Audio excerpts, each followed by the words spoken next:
Well, y'all, I found it. Welcome to American Defender. Here is a 318 update, finally, on the old budget 318 build that we were doing. I have the definitive answer on this. So we're sitting here looking at the heads. I've had these heads apart for quite a while now. Months, actually. And before I continued on here, of course, I injured my shoulder, so I can't really do anything right now. But before I put anything back together with the heads, I'm going to start here soon as I can. I don't know exactly when, but I want to start the porting and the polishing of these heads, the ports, and the back facing of the valves, and getting these heads ready to go back together. I'm at that point where I want to start doing that stuff. But before I do, because I have a new cam in this engine, we have a Performance Automotive Warehouse, an old late 80s, early 90s grind in here. It is a 268 430, I think it is, or 440 cam in here. I mean, it's not lumpy bumpy, but it's better than what the original 318 cam would be. Of course, the cam you're looking at ain't an original 318 factory cam either. That is actually a comp cam. I thought it was just some Summit cheap knockoff cam, but I got digging around on it and I found the part numbers and ran them, and yeah, that's an old comp cam. Not to say that because it's a comp cam that caused the problems. I'm not saying that, but that is a comp. So if you followed the project, you know that this engine ate a few cam lobes. It chewed one exhaust lobe. Actually, they're all exhaust lobes. I'm kind of jumping ahead of myself, but chewed one exhaust lobe completely off. Chewed it way off. All right, right off of there. And normally people would look at that and go, okay, hell, I even did it. And they would say, okay, so it starved for oil, and we have proof that this engine starved for oil. If you go back and watch the RTV was the culprit, you'll see me with the oil pump housing, and I just pull all sorts of RTV out of the original oil pump housing, and I pulled it out of the oil galleries, and when I cleaned the block up before I reassembled the short block. But I was sitting here looking at it, and I'm like, if this was oil starvation, it wouldn't have been just 1 or 2 or 3 or even 4 lobes. I would see damage on that entire camshaft. Not just the lobes, I would see it on the journals, I would see it on the bearings, I would see it on the crank, I would see it everywhere. And I'm not seeing that. Like looking at those journals, they're bright, they're shiny, they're clean, they're not rough, they're smooth. And so this made me think, okay, maybe it was starving for some oil, but it had enough oil pressure and enough oil getting to the places it needed to go to where it was like hanging on by a thread. Right? Maybe that's what was going on. Remember the lifters too, they were all bowled out on the bottom, and I was worried about maybe it was some bad, incorrectly ground lifters. I don't think that anymore. I don't think it anymore. It did have some kind of oil starvation going on. I'm not willing to say that it didn't, but I don't think it was as bad and as crucial as I did in the get-go. What I found, though, is a correlation, and this was kind of like, to me, this is the smoking gun. All right, I'm just going to fast forward through this instead of dragging it on, because you've got a life too. Every single exhaust lobe coming down this camshaft on the even set of cylinders, so 2, 4, 6, and 8, has some kind of damage. It's not to the same level, but every single one of them has some kind of damage. That one is toast, as you can see. We rotate this. This one right here. Which one is it? It's this one. Little tiny bit of a flat spot starting. Not much, but it's just, we caught this one just as it was just starting to deform. We come over here and we feel these exhaust lobes here. All right. We take a look at these. Flat spot. We get up here, and I found this very interesting. We feel these lobes, boom, major flat spot, and you can actually kind of see, kind of coming up there, and you can see the flat spot. You can see how that cam lobe doesn't come to a point; it's flat going across it. And the thing that's funny is it mirrors this lobe down here. It's in the exact opposite place. And so I'm sitting there looking at this and I'm like, okay, this is telling me something. Where do I need to look? There's a problem here. There's a pattern that has developed and it's in front of me. And so then I'm sitting here and I'm thinking about it, and then I start looking at valve springs and I got it. You see the other head back behind it there, that is the odd number cylinders, 1, 3, 5, 7. Right? And every single one of the valves that came out of it, or the springs I should say, and the spring retainers and everything, are of your standard 318 single spring flat top retainer design. Every single one of them. It is a run-of-the-mill 318 head. This one, if we get in here, at this arrangement, all the intake valves on this head had these springs, which is, again, those run-of-the-mill single spring valve springs. All of the exhaust side has these. All right, these are a dual spring setup. Now it's common on these old 318s to see these springs on the exhaust side. It's common to see them, but it'll be on both heads. Okay. And then the other thing is, if I can find one, you can identify these dual spring setups, because if you look at the single spring, it'll have your run-of-the-mill, every single day, just plain old flat spring retainer. The dual springs have these rounded off, thicker, heavier duty retainers like this. All right. What should have happened here, the way this should be set up, is it should be running these springs on the exhaust, but on both heads, and it wasn't. And there is a great difference in the amount of pressure between this dual spring and that single spring. It's about 30 to 40 pounds difference. All right, it's quite a bit.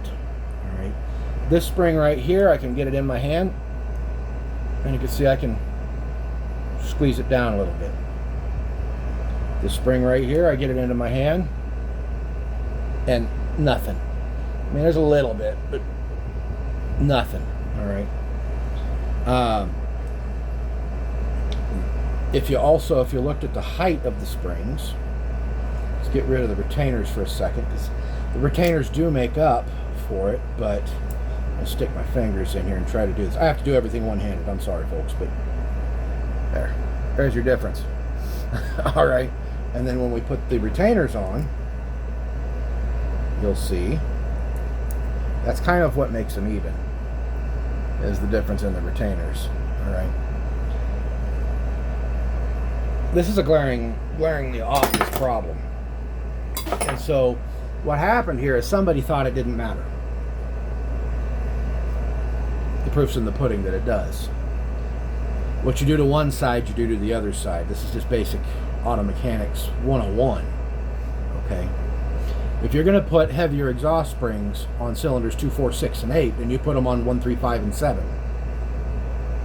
If you don't, then your entire valve train is off balance.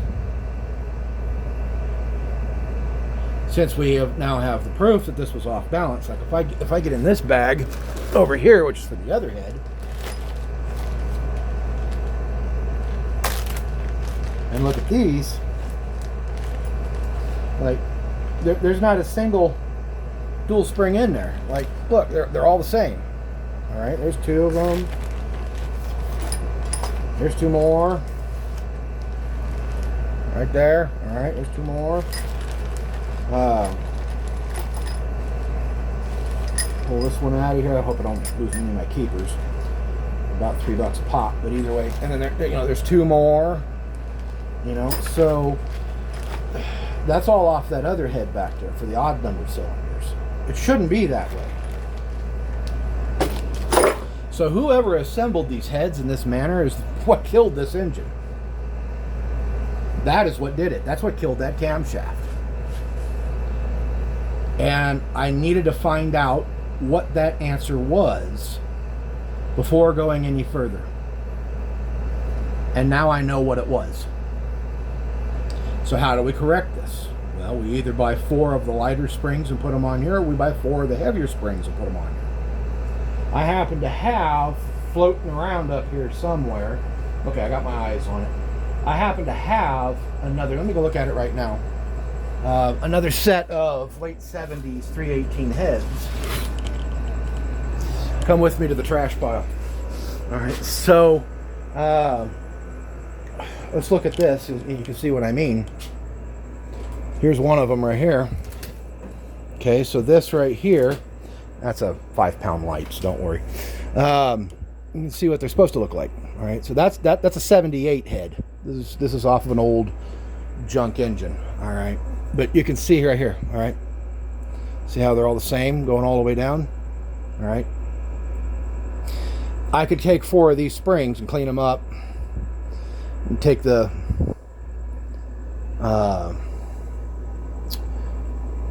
retainers and everything off and use them if I wanted to. I could do that. Or what I can do is I also happen to have access to a complete set of intake and exhaust springs off of a 340, 360, early X heads, J heads, all of that. I have access to them, and I can go that route, right? Which is probably what I'll end up doing, because then that'll help. Welcome to Arizona. It's firecrackers. But you got me. Anyway, I could do that, and that'll help us. That'll help us with valve float. All right. That'll help us with valve float at higher RPMs if we just go to those heavier springs. So, and I do apologize for the people with the firecrackers. There's nothing I can do about it. So, it just is what it is. So, it's that time of year. But anyway, yeah, that's what I found. There you go. So, plans from here, again, is address that issue, however we're going to address it. Going forward, once I'm able to, physically able to, because I'm not at the current moment, we're going to port and polish these heads. You can see how far we can open them up. You can see where the exhaust manifolds, the truck manifolds, how far down they came, and the gaskets and everything. We're going to open it up that big. That's a lot of beef that we're going to have to hog out. But we're going to open these ports up as far as we can. We're going to smooth them out. We're going to widen them. We're going to reshape the bowls and everything. I'm going to use the small valves still. I know a lot of people will find that to be counterproductive, but we're not going to just port these for volume. We're also going to have to think about velocity. because you can have all the volume in the world, and if you don't have the velocity there for the incoming gases to fill that volume fast enough, then you're basically just pissing in the wind. All right, so we're going to have to focus on that. We're going to take advantage of the Venturi effect in these heads. That's going to happen. When we're done, you're going to see that these old, what people call these old smog dog heads, once you open them up, they actually can flow decent. I mean, I'm not saying they're going to flow at the level of a W2 head or anything like that, but they'll flow decent enough to support what we want to do. And again, we're trying to pull 1 horsepower per cubic inch out of this, and we're dealing with a 323, so we're looking for 323 horse. And the number one thing that chokes down these 318s as you're looking at it, it's those heads. It's that port. Okay. That and the 2-barrel intake that they put on them. But we've already got a cast iron Police Interceptor 360 intake that has already been opened up and messed with from when I built my little 360 B50 that's going to go on here. So we're going to have a 360 intake on it with an adapter and a Holley 4150. I think it's about 750 CFM, might even be 800. I'd have to look at it again. I bought a whole milk crate full of Hollies off of Facebook for $25 off the kid, and they go anywhere from a 500 CFM 2-barrel all the way up to an 850 CFM 4-barrel off of a big block Ford. All right, so we can we can pick and choose what we want to do. I might rebuild a few of them, and we'll play musical carburetors with it and see what it likes best. But either which way, and they're all vacuum secondary. So I prefer vacuum secondary to mechanical secondary, especially in a heavier car like a 64 Polara, which is what this is going into. I want that vacuum secondary. I don't want a double pumper. I don't, because that initial movement off the line, there's just so much fuel you're wasting there. You know, you're pissing in the wind. So if we were putting this into something small and light, like a Valiant, then yeah, I might go double pump, but something with a mechanical secondary. But no, in a larger car like that, you want a vacuum secondary. Right. So, yeah, now we know what's wrong. Now you know what's coming. Got to pull that broken stud out. I just realized that was there. So that'll happen. That's going to be fun. But there's your update on the 318 build. The whodunit and what happened and all that and where it's going. And well, I hope y'all will stick with me through it.